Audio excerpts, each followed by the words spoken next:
اعوذ باللہ من الشیطان الرجیم، بسم اللہ الرحمن الرحیم۔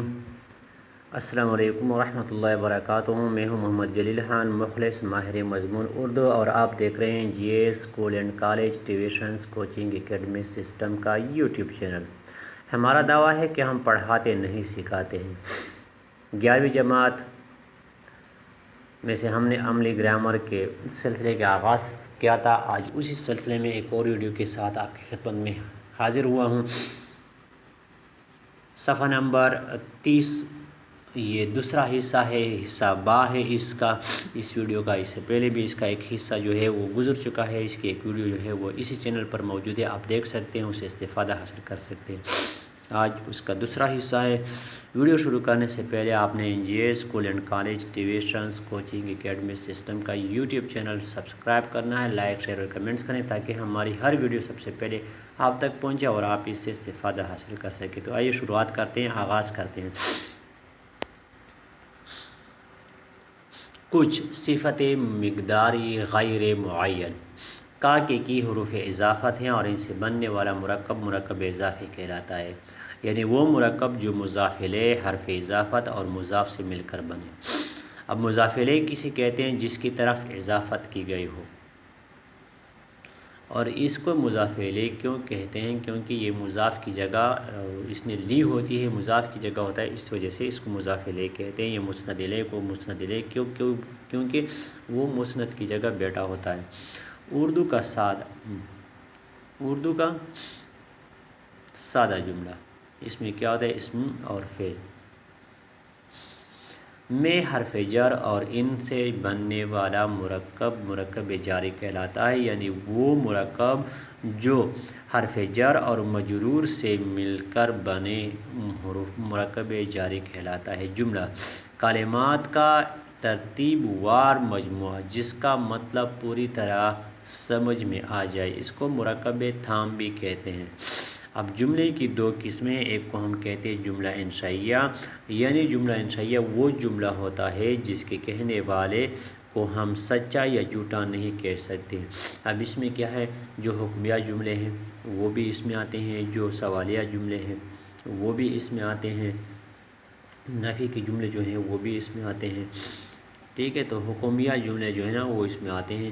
خبریہ جملے، پھر خبریہ جملے کی دو قسمیں ہیں، ایک اسمیہ خبریہ اور ایک فعلیہ خبریہ۔ جب مسند اور مسند الیہ دونوں اسم ہوں تو اس کو جملہ اسمیہ خبریہ کہتے ہیں۔ جیسے کیا ہے؟ ہم کہیں کہ محمد طلحہ چغتائی بیمار ہے، تو محمد طلحہ چغتائی مسند الیہ اور بیمار ہے خبر یا مسند، یہ دونوں کیا ہیں؟ اسم ہے، اس وجہ سے یہ جملہ اسمیہ خبریہ کہلائے گا۔ اگر جملہ کیا ہے؟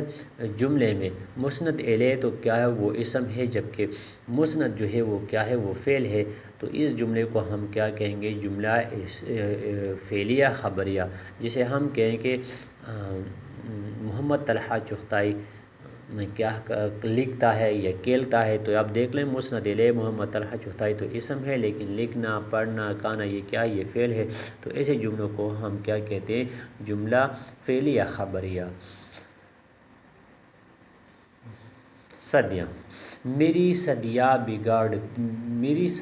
بگاڑ دی تم نے اپنے لمحے سنوارنے کی خاطر۔ تو صدیہ کا جملہ جو ہے کلمہ جو ہے وہ آیا تھا، اسی مناسبت سے شعر عرض کی۔ صدیاں جمع سالم، یعنی وہ دو یا دو سے زائد چیزوں یا اشخاص سے جگہوں کو کیا کہتے ہیں؟ جمع کہتے ہیں۔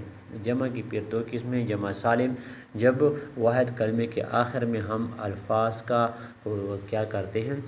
حروف کا اضافہ کرتے ہیں اور اس سے جمع بنائی جاتی ہے تو اس کو جمع سالم کہتے ہیں۔ اس میں واحد کلمہ جو ہے وہ اپنی اصلی شکل میں موجود ہوتا ہے، جبکہ جمع مکسر اس جمع کو کہتے ہیں۔ جمع کی وہ قسم ہے جس کے واحد کلمے کے درمیان میں ہم الفاظ کا اضافہ کرتے ہیں، گھٹاتے ہیں یا بڑھاتے ہیں یا تبدیلی کر دیتے ہیں۔ تو یہاں پہ دیکھیں مثالیں جو ہے نا وہ موجود ہیں۔ جمع اور اس میں جمع میں فرق، جمع اور اس میں جمع میں فرق یہ ہے کہ جمع کا واحد بنتا ہے، جبکہ اس میں جمع خود واحد کلمہ ہوتا ہے جو زیادہ کے لیے استعمال ہوتا ہے، اس کی جمع بنتی ہے۔ جیسے جماعت ہے، جماعت کیا ہے؟ اس میں جمع ہے، اب اس کی جماعت ہے، ٹیم ہے، فوج ہے، تو اس کی جمع بنتی ہے، لیکن کیا ہوتا ہے؟ اس کا واحد نہیں ہوتا کیونکہ یہ بذات خود واحد ہوتا ہے۔ اب یہاں پہ کچھ قاعدے ہیں فعل اور فاعل کی مطابقت کے قاعدے۔ جب فعل مذکر ہوگا تو فاعل، تو فعل بھی مذکر آئے گا۔ اگر فاعل جو ہے مؤنث ہے تو فعل بھی ہم مؤنث لائیں گے۔ اگر فاعل جو ہے جمع مذکر ہوگا تو فعل بھی کیا ہے وہ بھی جمع مذکر آئے گا۔ اگر فاعل جو ہے جمع مؤنث ہے تو کیا ہے فعل بھی جمع مؤنث ہی کا آئے گا۔ تو یہ کیا ہے مطابقت کے کچھ قاعدے ہیں۔ انشاءاللہ اگلے ویڈیو میں مزید جو ہے نا وہ قاعدے بیان کریں گے۔ سبق میں جس طرح جس صفحے میں بھی جو کچھ آئے گا انشاءاللہ ہم ترتیب سے ان کو بیان کرتے جائیں گے۔ امید ہے آپ نے اس ویڈیو سے بہت کچھ سیکھا ہوگا۔ اس طرح کی مزید ویڈیو دیکھنے کے لیے اپنے NGS school and college tuitions coaching academy system کا یوٹیوب چینل سبسکرائب کرنا ہے، لائک شیئر اور کمنٹس کرنے ہیں۔ فی الحال آج کی ویڈیو میں اتنا ہی، مجھے دیجیے اجازت۔ اپنا بہت سارا خیال رکھے گا اور مجھے اپنی دعا میں یاد رکھے گا۔ انشاءاللہ اگلی ویڈیو کے ساتھ دوبارہ آپ کی خدمت میں حاضر ہوں گا۔ تب تک کی اجازت۔ السلام علیکم ورحمۃ اللہ وبرکاتہ۔